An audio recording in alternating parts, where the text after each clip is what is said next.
Hello అండి, నమస్తే. నేను మీ సౌజన్యాని. ఎక్కడికైనా మనం బయటకు వెళ్ళాలనుకున్నప్పుడు హడావుడి పడుకోకుండా మనం ముందుగానే ప్రిపరేషన్ చేసుకోవడంతో పాటు ఫుడ్ ఐటెం పాడైపోకుండా మనం కొన్ని జాగ్రత్తలు అయితే ఫాలో అవ్వచ్చండి.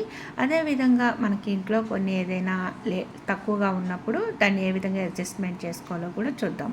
నలుగురు ఉన్నప్పుడు ఏంటంటే మనం ఇలా పుచ్చకాయ ఒక కాయలాగా తీసుకొచ్చుకున్నట్లయితే మనకి మనీ కూడా సేవ్ అవుతాయండి. సో ఇక్కడ చూడండి, చిన్న చిన్న మొక్కలు అయితే ఎక్కువ కాస్ట్ పడుతుంది కాబట్టి, సో అది నలుగురు ఫ్యామిలీ ఉన్నప్పుడు అటు ఇటు కాకుండా ఉంటుంది కాబట్టి ఈ విధంగా ఒక కాయ తీసుకొచ్చుకొని మనము ఒక హాఫ్ వర్క్ కట్ చేసుకున్నాం, మిగిలిన హాఫ్ మనం నిల్వ చేసుకోవాలి. అంటే ఈ పైన ఇలా మూత పెట్టుకొని ఫ్రిడ్జ్లో పెట్టుకున్నట్లయితే పాడైపోకుండా, టేస్ట్ తగ్గకుండా మనం మళ్ళీ ఒక 2 రోజుల తర్వాత తిన్నా కూడా అదే టేస్ట్ ఉంటుందండి. పైన అంతా కూడా పాడైపోకుండా నీట్గా ఉంటుంది. ఒకసారి అయితే ట్రై చేయండి.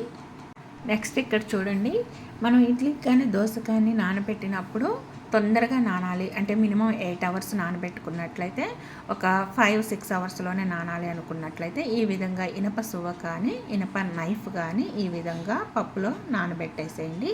ఇప్పుడైతే చూడండి తొందరగా నానిందో లేదో చూద్దాము. చూసారు కదండి, మనం నానబెట్టేటప్పుడు ఒక 2 టైమ్స్ వాష్ చేసుకున్న, ఇలా నానిన తర్వాత కూడా ఇంకొక 2 టైమ్స్ వాష్ చేసేసుకోండి. సో మీ అందరికీ యూస్ఫుల్ అవుతుంది అనుకుంటున్నాను. ఈరోజైతే బ్రహ్మోత్సవాలు జరుగుతున్నాయండి. 15వ వార్షికోత్సవం సందర్భంగా సాయిబాబా టెంపుల్లో బ్రహ్మోత్సవాలు జరుగుతుంటే అక్కడికైతే వచ్చామండి. బ్రహ్మోత్సవాలు అయితే అంగరంగ వైభవంగా జరిగాయండి. మా పిల్లలు కూడా ఇంట్లోనే ఉండటం వల్ల నాతో పాటే టెంపుల్కి కూడా వచ్చారండి. చాలా బాగా అయితే జరిగింది. అక్కడ అన్నదాన కార్యక్రమాలు కూడా జరిగాయండి. ఇంకా నైట్ అయితే అయిందండి. మళ్ళీ నైట్ సపరేట్గా రైస్ కర్రీ చేయాలి అంటే కొంచెం లేట్ అవుతుంది, ఇబ్బంది కూడా. ఎందుకంటే ఒక్క పూట దానికి కర్రీ ఎందుకులే అనిపిస్తుంది కదండి. సో ఇలాంటి టైంలో మనం ఏం చేయాలి అంటే చాలా సింపుల్గా అయిపోయే రెసిపీ అయితే చేసుకోవచ్చండి. అయితే ఇక్కడ మ్యాగీ ప్యాకెట్ ఉందన్నమాట. ఇది ఫ్యామిలీ ప్యాకెట్, చాలా రోజులు అవుతుంది తీసుకొచ్చి. మా పిల్లలు కూడా అడుగుతున్నారు నూడిల్స్ చేయి మమ్మీ అని. అయితే ఇంకా సపరేట్గా కర్రీ రైస్ వండాలంటే టైం వేస్ట్ అవుతుందని చెప్పేసి ఈ విధంగా అయితే ప్రిపేర్ చేస్తున్నానండి. ఈ మ్యాగీ అయితే ఎవరైనా ప్రిపేర్ చేసుకోవచ్చు అండి. చాలా సింపుల్ రెసిపీ అండి. అయితే పేరెంట్స్ ఏదైనా ఊరు వెళ్ళారనుకోండి, ఇంట్లో పిల్లలు ఉన్నారనుకోండి, అంటే రైస్ వండుకోవటం వచ్చి కర్రీ చేసుకోవడం రాకపోయినా, లేకపోతే రెండు ఏమీ రాకపోయినా ఆ ఒక్క పూటకి ఏదో ఒకటి తినేసేయాలి అనుకొని అడ్జస్ట్మెంట్ అయిపోతూ ఉంటారు చూసారా. అలాంటి వాళ్ళు చాలా సింపుల్గా మ్యాగీ ప్యాకెట్స్ తీసుకొచ్చుకొని ఇంట్లోనే ప్రిపేర్ చేసుకోవచ్చు అండి. అయితే ఇక్కడ చూసారు కదా, బాయిల్ వాటర్ ఉంటాయి కదా, అందులో మనకి ఎంత కావాలో అంత మ్యాగీ వేసేసుకొని ఆ బాయిల్ వాటర్కి మెత్తబడిపోతుందండి. అది స్ట్రైనర్లో ఒక 2 టైమ్స్ వాష్ చేసేసుకొని స్ట్రైన్ చేసుకోవాలి. ఈలోపు మళ్ళీ బాండీలు వేడి చేసుకొని ఇలా 2 స్పూన్లు ఆయిల్ వేసేసుకున్నాను. ఇందులో కావాల్సిన ఇంగ్రీడియంట్స్ మనం టేస్టీగా ఉండటం కోసం క్యారెట్, బీన్స్, క్యాప్సికమ్ ఏదైనా వేసుకోవచ్చు అండి. సో ఇక్కడైతే నేను మెయిన్గా క్యారెట్ అయితే తీసుకుంటున్నాను. అయితే ఇక్కడ ఎగ్ న్యూడిల్స్ చేస్తున్నాను కాబట్టి ఎగ్ అయితే ఒక 3 ఎగ్స్ అయితే వేసేసానండి. సో ఆయిల్ వేడెక్కిన తర్వాత ఎగ్స్ వేసేసి ఈ ఎగ్స్ అందులోనే బాగా వేడెక్కాలండి. అంటే ఫ్రై లాగా అవ్వాలి. అంటే లాస్ట్లో మన ఎగ్స్ వేయకూడదు, ముందుగానే వేయాలి ఎగ్స్. ఈ విధంగా కొంచెం బాయిల్ అయిన తర్వాత ఇప్పుడు మనం ఆనియన్స్, పచ్చిమిర్చి, క్యారెట్ ముక్కలు, బీన్స్, క్యాప్సికమ్ ఇలా ఉంటే వేసుకోవచ్చు. నేనైతే బీన్స్, టమాటా యాడ్ చేసేసాను. క్యాప్సికమ్ అయితే వేయలేదండి, కావాలి అంటే వేసుకోవచ్చు, మన ఆప్షనల్. టేస్టీగా ఉండటం కోసం ఏవైనా యాడ్ చేసుకోవచ్చండి. ఏమీ లేకపోయినా సింపుల్గా ఆనియన్స్, పచ్చిమిర్చి, ఎగ్స్ ఇలా కూడా వేసుకోవచ్చు.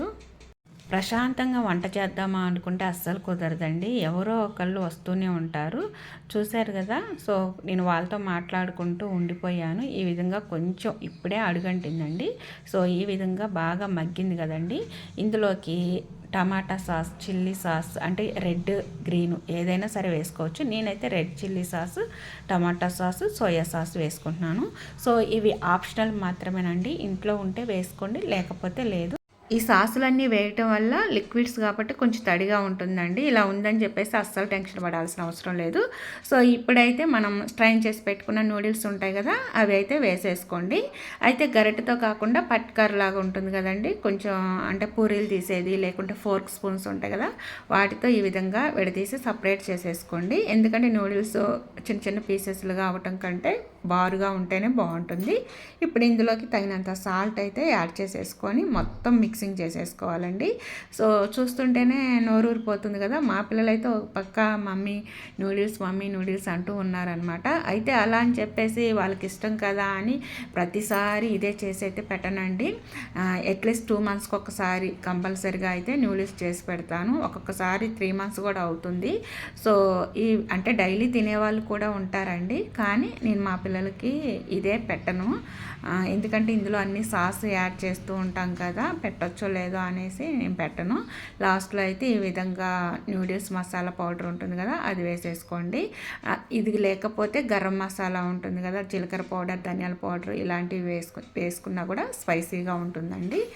చాలా టేస్టీగా అయితే ఉంది. వేడి వేడి నూడిల్స్ అయితే రెడీ అయిపోయింది. ఇంకా ప్లేట్లోకి తీసుకొని సర్వ్ చేసేసుకోవడమేనండి. చాలా సింపుల్ రెసిపీ కదండి.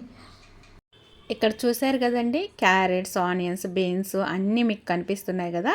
బాగా మగ్గిన తర్వాత వేయకూడదండి. లైట్గా మగ్గిన తర్వాత వేస్తే మనం తినేటప్పుడు చాలా స్పైసీగా టేస్టీగా అయితే ఉంటుంది. మా పిల్లలు అయితే ఆల్రెడీ టేస్ట్ చూస్తున్నారు కాబట్టి ఎలా ఉందో వాళ్ళ ద్వారానే తెలుసుకుందామండి. ఎలా ఉంది? సూపర్ ఉందా? బాగానే ఉందిలే అని ముట్టుముడి చావేంద్రా. మాతో పాటు నువ్వు కూడా తిను, వీడియోలో కనిపించి అంటున్నారు.